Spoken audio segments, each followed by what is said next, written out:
오늘 우리에게 주신 말씀은 룻기 1장 16절의 말씀입니다.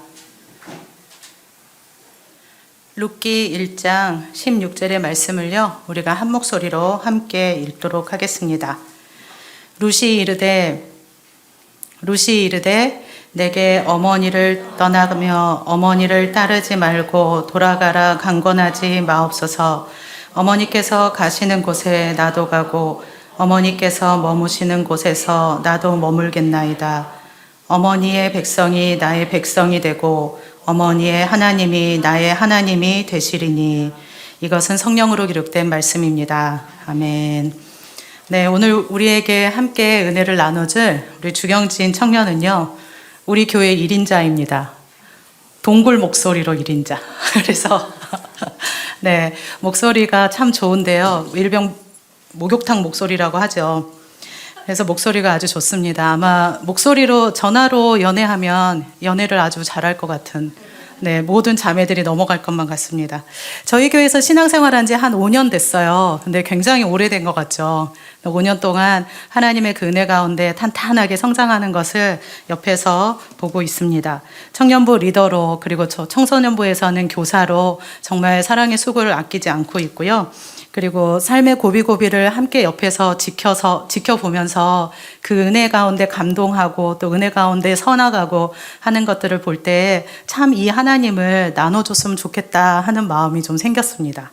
함께 우리가 이 주경진 청년의 삶 가운데 하나님께서 일하시는 것들을 나눌 때 우리 안에도 동일한 하나님의 은혜가 임하게 되기를 소망합니다. 우리 나올 때 박수로 환영하도록 하겠습니다.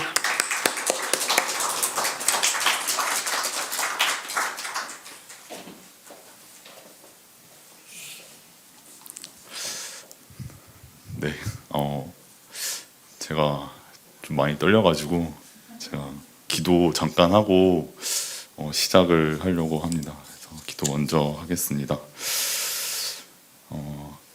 하나님, 사랑하시는 하나님의 자녀가 이 자리에 나와서 저와 가족의 이야기를 통해서 성령님께서 주시는 메시지를 전달하려고 하는데, 그 메시지가 정확하게 전달이 될 수 있도록 인도해 주시고, 무엇보다 제가 사람 앞에 서면 정말 두려워하고 떨리고 그러는데, 모든 것이 주님께서 해주시는 것임을 잊지 않고 기억하게 해주시고, 모든 과정을 주님께 맡겨드릴 수 있도록 저를 인도해 주시고, 마지막으로 주님이 사랑하시는 자녀와 만들어간 이 이야기를 주님께서 직접 이야기하실 수 있도록 저의 입술에 능력을 부어주세요.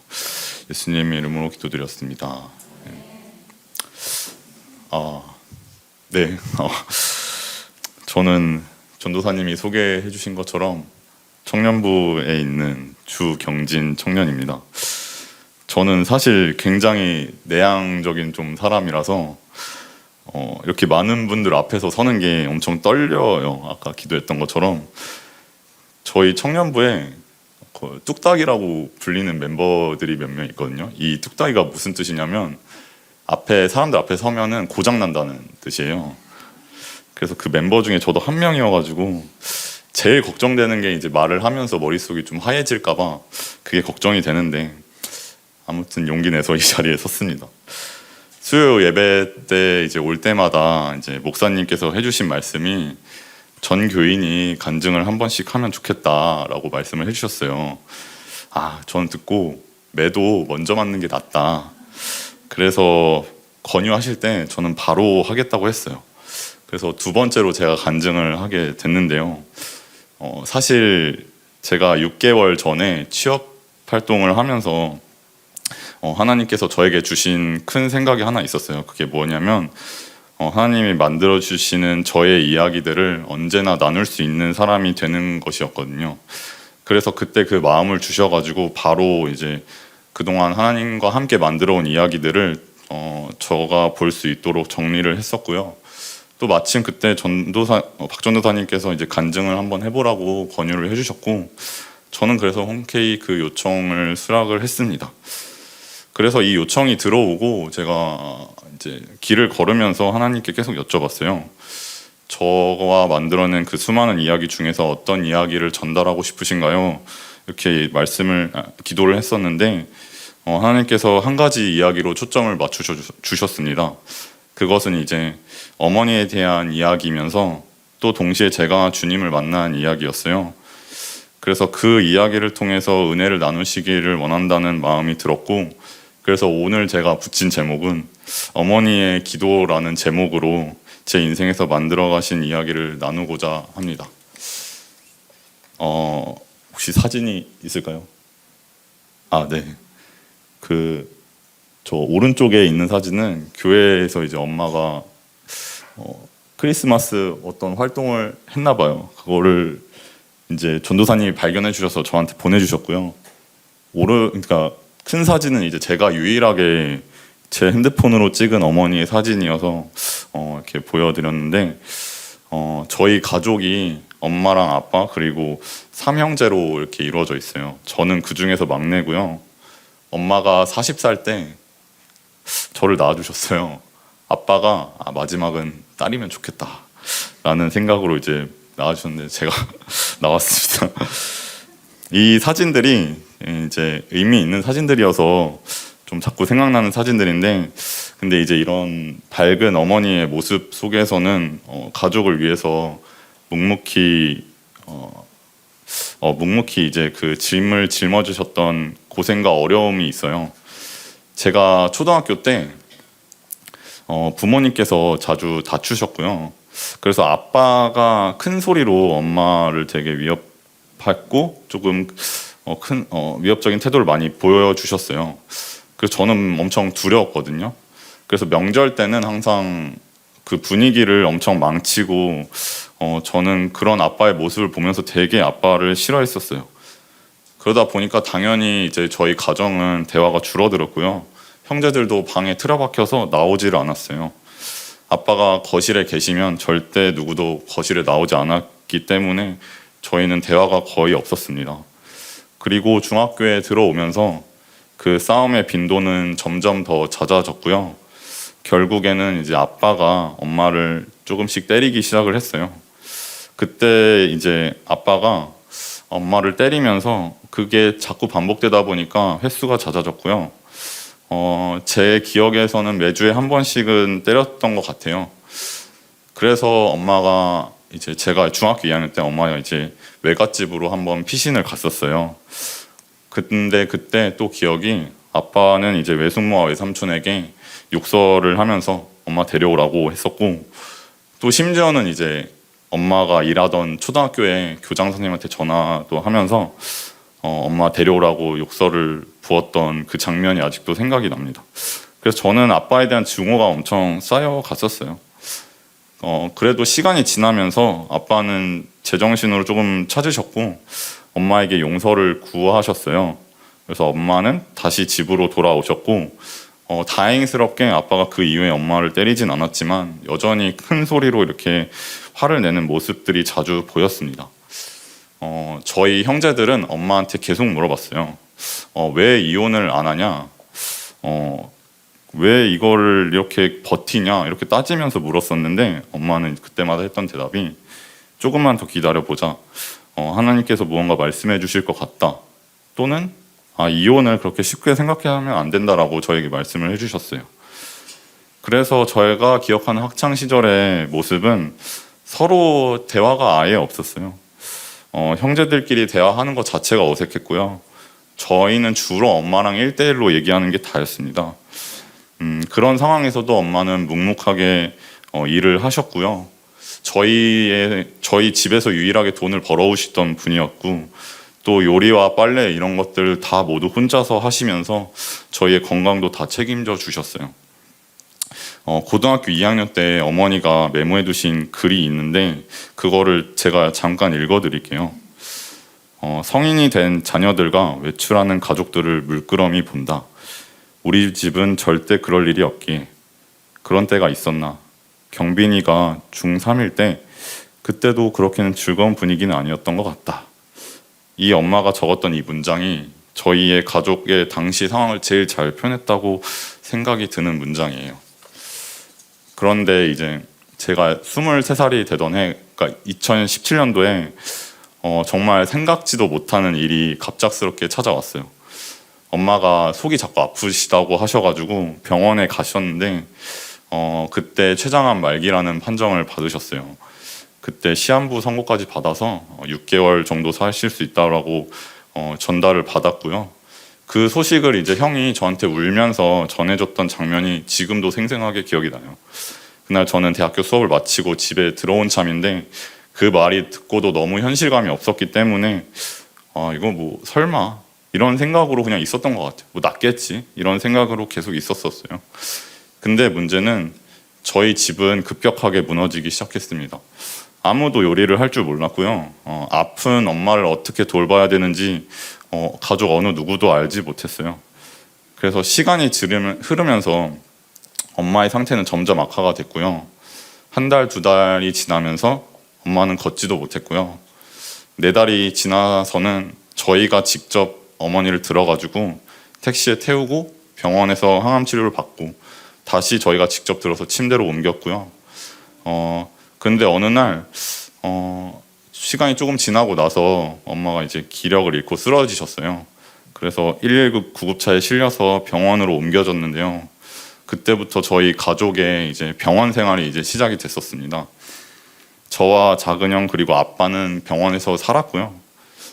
큰형은 출퇴근하던 회사가 있어서 퇴근 후에 계속 병원을 찾았습니다. 다행스러운 거는 작은 형이 조금 섬세한 성격이어서 엄마의 그런 불편한 점들이나 이런 것들을 잘 봐줄 수가 있었어요. 근데 저를 가장 슬프게 한 현실이 하나 있었는데 그거는 이제 엄마의 이야기를 들어줄 사람 아무도 없었고요. 진정으로 위로해 줄 수 있는 사람이 아무도 없었어요. 저희 가족들은 어떻게 위로해야 될지도 모르고 그저 그냥 말없이 함께 있었습니다. 고마웠다는 말이랑 사랑한다는 말도 진짜 거의 하지 못했어요. 그렇게 있었고 한 달이 지나고 엄마는 정말 평안한 표정으로 이제 하늘나라로 갔습니다. 사실 제가 이제 엄마가 아프기 전에 성인이 됐을 때는 꼭 효도를 해야겠다. 집에 좀 딸 같은 역할을 해가지고 다시 대화의 그런 소리가 들리게 하자 이런 생각을 했었고 또 엄마 아빠를 해외여행을 한번 보내드리자 이렇게도 생각을 가지고 있었어요. 그래서 제가 21살 때 우연치 않은 그 기회로 좀 기회라고 표현해요. 아무튼 휴학을 하면서 제가 편의점 알바를 1년 동안 계속 했었거든요. 그 돈을 가지고 이제 엄마한테 한번 해외여행 가라 이렇게 얘기했었는데 엄마가 절대 그 돈으로는 못 간다. 나중에 취업하고 그때 보내줘라. 이렇게 해서 그 돈을 제가 이제 여행 가는데 썼습니다. 근데 이제 어머니가 돌아가시고 나서 생각을 했어요. 그때 제가 조금이라도 더 고집을 부려서 엄마랑 아빠를 해외여행을 보내드리면 어땠을까? 더 나아가서는 더 좋은 대학을 갔다면 어땠을까? 조금 더 빨리 가족들과 대화를 시도했으면 어땠을까? 더 많이 엄마와 함께 시간을 보냈으면 어땠을까? 제가 엄마가 여행을 가자거나 아니면 외갓집에 가자거나 했을 때 귀찮다고 하면서 항상 안 갔거든요. 저희 형제들이 다 그랬었어요. 그래서 이런 생각들이 끝없이 떠올랐습니다.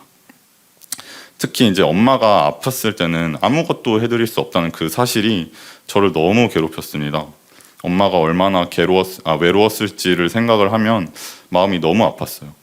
집안 그 어느 누구도 엄마의 외로움을 채워줄 수 없다는 그 현실이 저를 너무 힘들게 했었습니다.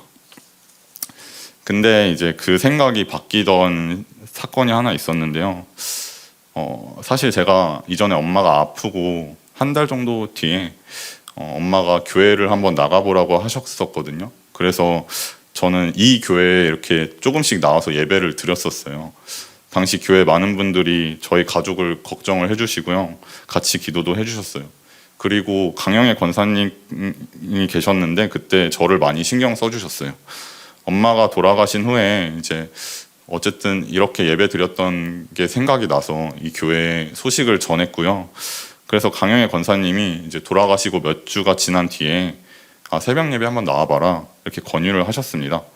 저는 이제 생전 처음으로 새벽 예배를 가니까 낯설고 어색해서 쭈뼛쭈뼛 이렇게 예배실에 들어왔었거든요. 근데 이제 그곳에서 이제 들리던 찬양이 하나 있었어요. 오늘 이제 마지막에 불렀던 그 찬양인데요. 그 가사에는 이런 게 있습니다. 사랑한다 내 딸아, 사랑한다 내 아들아. 그 찬양의 가사를 이제 듣는 순간 저는 엄마가 믿던 하나님이 떠올랐습니다. 그리고 엄청 중요한 깨달음을 하나 얻었어요. 저는 예수님이 계시고 안 계시고를 떠나서 엄마가 가장 외롭고 고통스러운 순간에 저희 가족이 아무것도 해줄 수 없었던 그 위로를 하나님이 대신 해주셨구나. 중요한 것은 우리 가족이 줄 수 없었던 평안과 위로를 예수님을 통해서 받으셨구나. 이 깨달음은 저를 완전히 바꿔놨어요. 저는 그 예수님이라는 분께 빛을 진 기분이었고요. 그리고 그때 눈물이 쏟아지면서 이거를 평생 교회를 다니면서 갚아야겠다. 그리고 더 나아가서 엄마가 믿었던 하나님을 더 알고 싶다라는 생각이 가지게 되었습니다. 그리고 나서 강영애 권사님과 1대1로 성경 공부를 시작했는데 그 말씀들 하나하나가 만약에 어머니가 조금 더 살아계셨다면 저에게 다 해주셨을 법한 이야기들로 채워져 있었고요. 그래서 말씀 속에서 위로를 엄청 많이 받았습니다. 그렇게 하나님을 조금씩 알아가기 시작했고요. 저는 3개월 뒤에 군대를 입대했어요. 그리고 그곳에서도 다행스럽게 놀라운 만남의 축복이 있었고요. 맞서님이 독실한 신자였고 또 군 교회를 통해서 가장 옆에서 하나님을 믿으며 살아가는 사람들의 모습을 가까이서 지켜보고 그 모든 과정 자체가 제가 주님을 알아가는데 큰 영향을 주었습니다. 그렇게 이제 저는 2019년도 크리스마스에 전역을 했습니다. 전역 후에도 주님을 조금씩 알아가고 있었는데 제 마음 한켠에는 사실 슬픔이 더 있었어요. 그게 뭐냐면요, 어머니의 기도 제목입니다. 엄마가 이제 아프실 때 저희 형제들과 저희 아빠한테 이제 유언과 같은 말들을 해주셨거든요. 형제들한테는 너희끼리 똘똘 뭉쳐서 살아가지고 서로 연락 자주 하고 그리고 지켜주고 도와줘야 된다라고 말을 해줬고요. 아빠한테는 내가 없더라도 가정을 위해 열심히 일하고 무엇보다 아이들을 물질적으로 잘 뒷바라지 해줬으면 좋겠다라는 말을 계속 했거든요. 근데 이게 단순히 말로 이렇게 남기신 말이 아니라 저희가 유품을 정리할 때도 어머니의 그 메모장에도 발견했던 말들이었고요. 그래서 이게 얼마나 간절한 어머니 기도 제목인지 저는 알고 있었어요. 근데 제가 여태까지 오면서 하나님께서는 정말 놀라운 방법으로 이 기도의 응답들을 보여주셨습니다. 제가 방금 말했던 첫 번째 기도 제목이 아빠가 가장으로서 저희를 뒷바라지하면서 가정을 지켜나가는 것이었는데 저는 이제 이 기도 제목이 아빠의 성격과 또 과거의 모습들 때문에 도저히 불가능해 보이는 기도 제목이라고 생각을 했어요. 아빠는 이해하기 어려운 이유로 엄마한테 폭언을 했었고요. 화를 자주 내셨었거든요. 그 중에 하나는 엄마가 다니는 이 길가의 교회를 되게 싫어하셨어요. 그 이유가 뭐냐면 교회가 엄마를 엄청 고생시켰다. 심지어 엄마가 병이 난 이유도 이 교회가 엄마를 엄청 고생시켰기 때문에 엄마가 췌장암에 걸렸다. 정말 그렇게 생각을 하셨고, 그래서 제가 전역한 후에도 이 교회를 다닐 때 아빠한테 이 사실을 숨기면서 다녔었어요.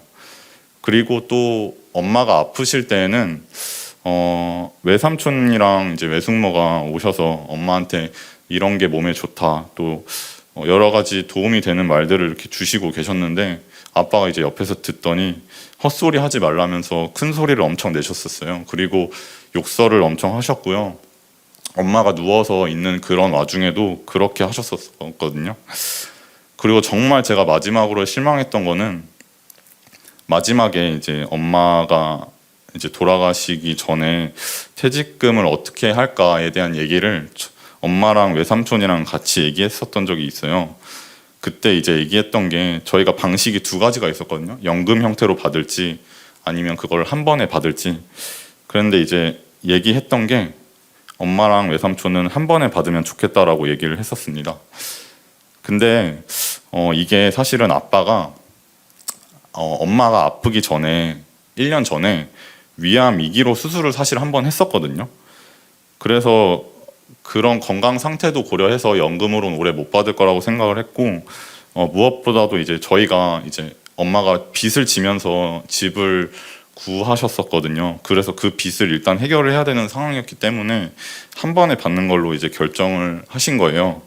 근데 이제 아빠는 완전 완강하게 반대를 하신 거예요. 아빠는 연금 형태로 가야 된다 이렇게 주장을 하셨었어요. 근데 저는 사실 뭐 이런 합리적인 선택 이런 걸 다 떠나서 아픈 엄마의 마지막 말인데 이렇게 반대하는 것 자체가 그냥 저는 이해가 안 갔었어요. 저는 아빠가 단순히 고집을 부리는 것처럼 느껴졌고요. 그래서 제 마음에 더 아빠에 대한 증오가 쌓였었어요. 저는 그래서 엄마가 돌아가시고 나서 아빠를 엄청 무시했어요. 그렇기 때문에 저의 이 어머니의 이 기도 제목이 절대 이루어질 수 없다고 생각을 했었습니다.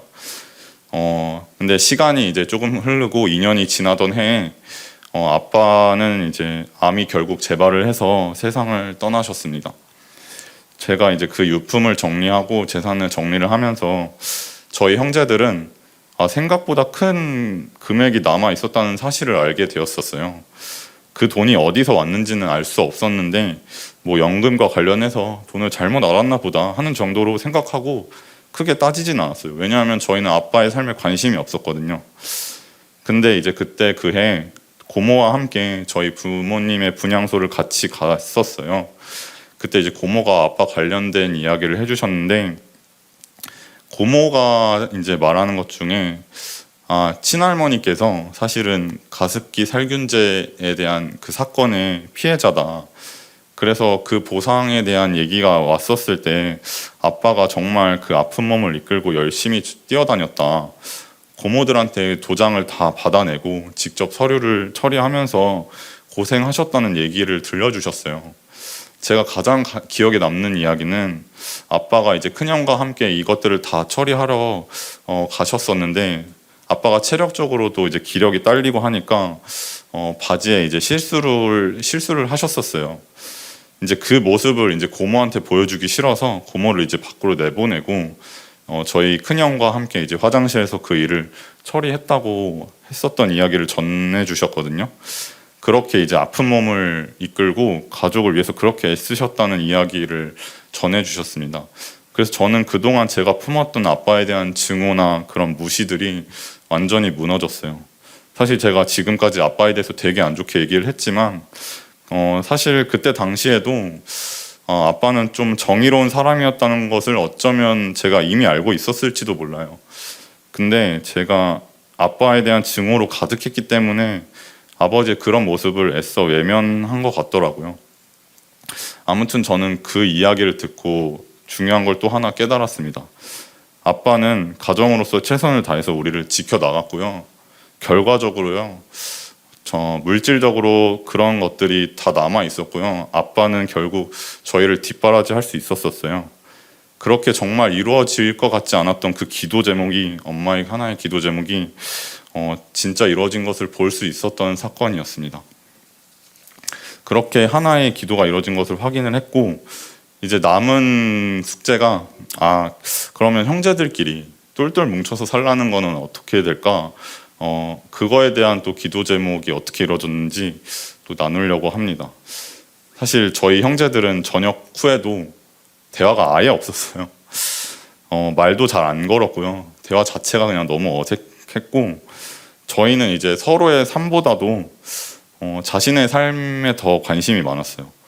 서로가 어떤 일을 하는지도 몰랐고요. 아마 형들도 제가 어떤 공부를 하는지, 저도 형이 어떤 일을 하는지 잘 몰랐었어요. 그 정도로 무관심했었거든요. 근데 이제 제가 이제 결심을 어쨌든 했어요. 내가 먼저 대화를 시작을 해봐야겠다.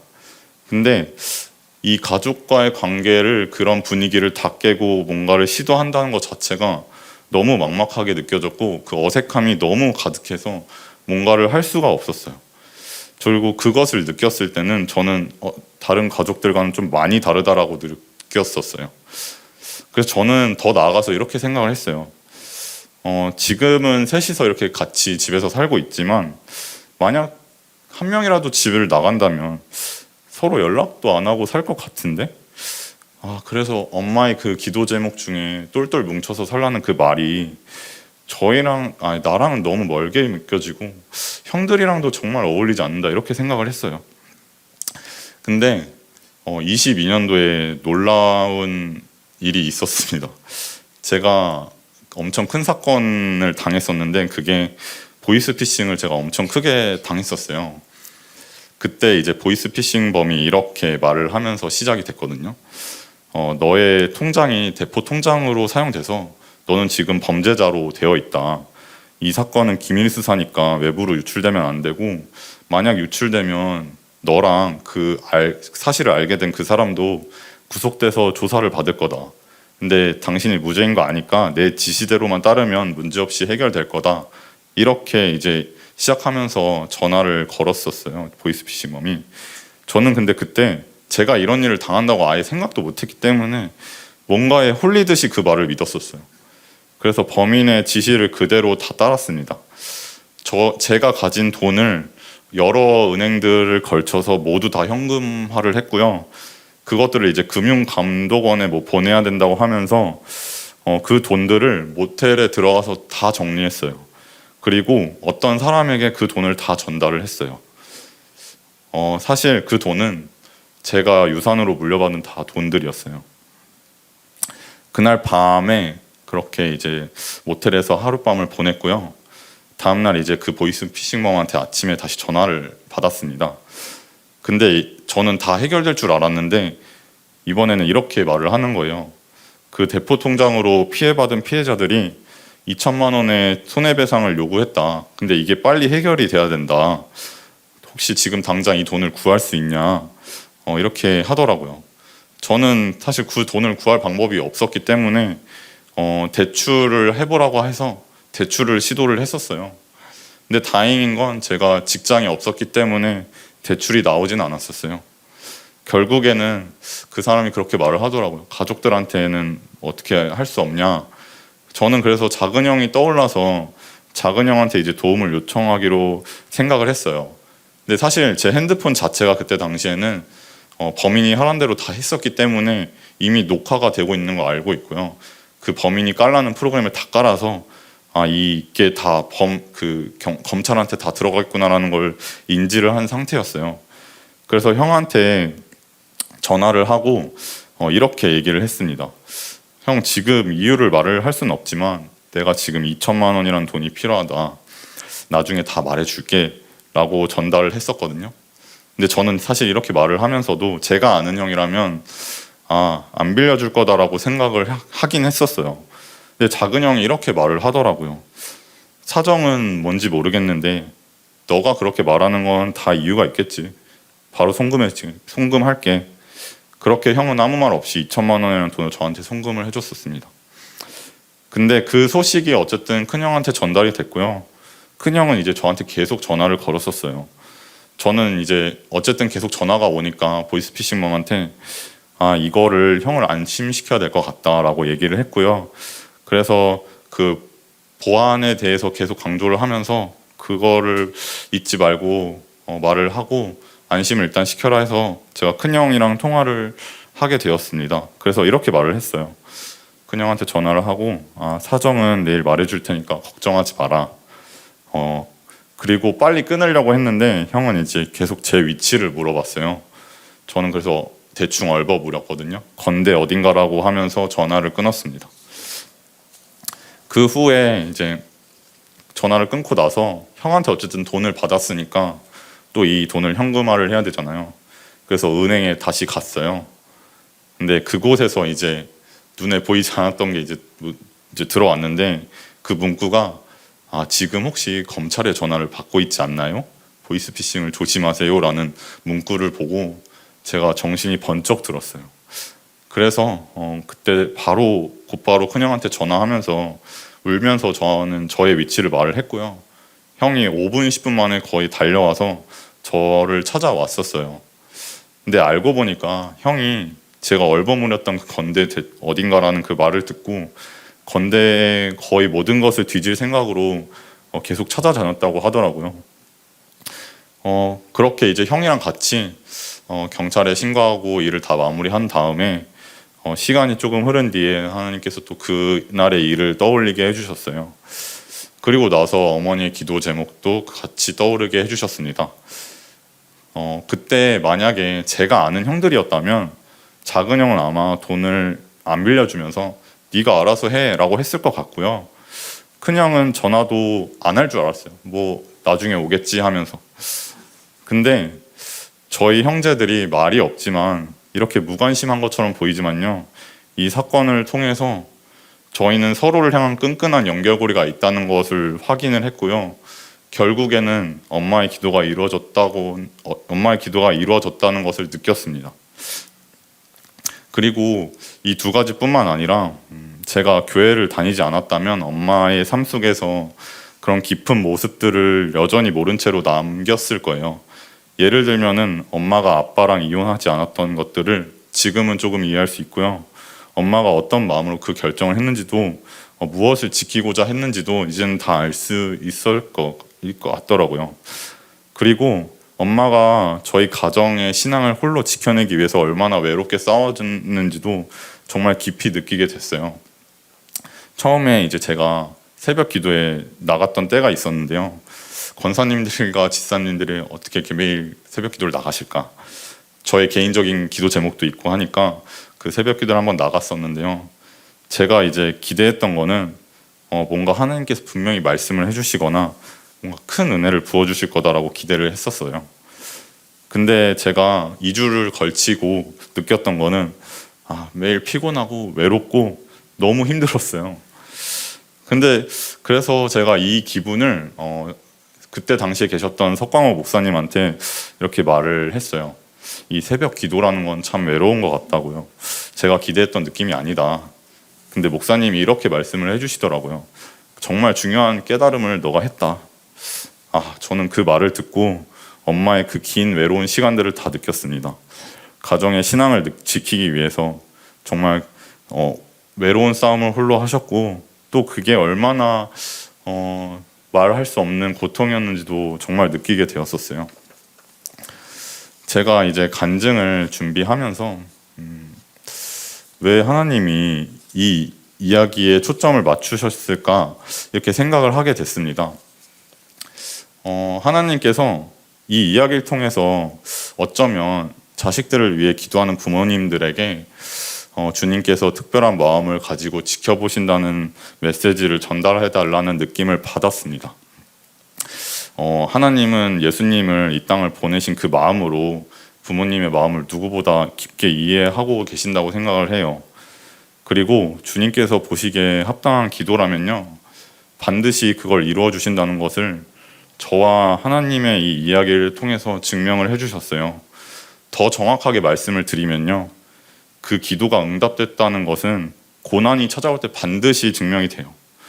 이것 또한 저도 제가 하나님의 이야기를 통해서 보여주셨던 거예요. 제가 이제 작년에 고모들이랑 다시 이제 부모님의 분향소를 같이 찾아갔었는데요. 고모들이 이제 이런 얘기를 해주셨어요. 너희 엄마가 정말 고생이란 고생을 다 하고 퇴직하기 정말 직전에 그런 여행도 가고 참 그러면 좋았을 텐데 그런 게 참 안타깝다.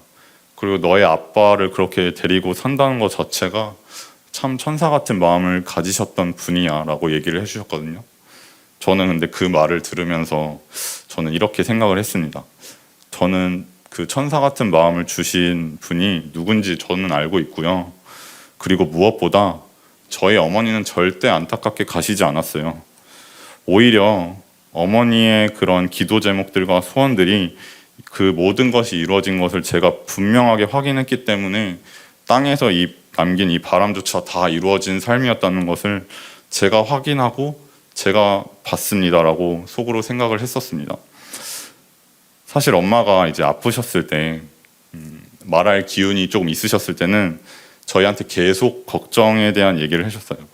뭐 이런 거 먹으면 병난다, 이렇게 하면 안 된다, 저렇게 하면 안 된다, 이런 얘기를 자주 하셨었거든요. 그런데 돌아가시기 한 달 전에 정말 갑자기 어머니가 소녀와 같은 모습으로 계셨었어요.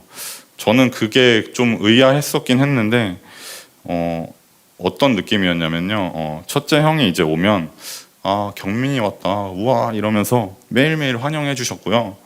그리고 그 모습이 정말 순수한 소녀 같았기 때문에 제가 한 번은 물었었어요. 매일 오는데 엄마는 어떻게 매일 이렇게 좋아하냐? 엄마가 이렇게 말을 하더라고요. 아, 그냥 너무 좋잖아. 근데 저는 엄마가 그렇게 순수한 소녀 같이 있었던 이유를 지금은 조금은 알 수 있을 것 같습니다. 어쩌면 하나님이 그때 엄마한테 아무 걱정하지 말라고 하셨던 것 같아요.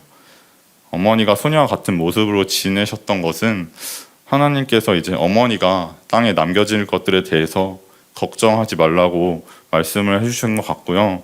어쩌면요, 제가 여기서 이렇게 간증하는 것과 또 이렇게 교회를 열심히 다니고 이렇게 리더 생활하는 모습도 어렴풋이 보여주시지 않았을까라는 생각도 하게 돼요. 저는 하나님께서 사실 정말 큰 복을 주셔가지고 저의 어머니의 이 기도가 응답됐다는 것을 제 눈으로 볼 수 있었어요. 어쩌면 제가 교회를 다니지 않았다면요, 이런 것들을 다 못 봤었어요. 저도 그리고 고모들처럼 똑같이 엄마는 진짜 불쌍하게 갔다, 이렇게 오해했을 거예요. 그리고 이거는 사실 저의 이야기가 아니라 어머니에 대한 간증이에요. 어머니가 이 이야기들을 세상에 남겼고요, 제가 그냥 그걸 옆에서 본 거예요. 그리고 그 느낀 것들이 오늘 같이 읽었던 루키에 나왔던 그 말씀이 저의 신앙 고백이 되었습니다. 사실 뭐 엄마에 대한 얘기만 이렇게 했지만 저 자신한테 행해 주셨던 이야기들도 되게 많이 있거든요. 교회를 다니면서 제가 자존감이 정말 낮았었는데 청년부에 이제 형, 누나, 동생들과 또 교역자분들과 또 청소년부의 아이들과 또 권사님과 집사님들을 통해서 정말 많이 회복이 됐고요. 무엇보다도요, 제가 이 교회에서 부모님의 사랑과 동일한 사랑을 정말 이 교회에서 많이 느끼고 있어서 정말 감사하게 다니고 있는 것도 있거든요. 아무튼 제가 이렇게 저에게 행하신 이야기도 정말 많은데 제가 좀 이렇게 소심하고 부끄러움이 많고 별 볼 일 없는 저에게 이렇게 사랑을 많이 보여주시고 또 무엇보다 지금 이 자리에서 제가 하나님에 대한 사랑 이야기를 함께 나눌 수 있어서 너무 좋았습니다. 그래서 무엇보다 이 시간을 허락해 주신 하나님께 깊은 감사를 전하고 싶습니다.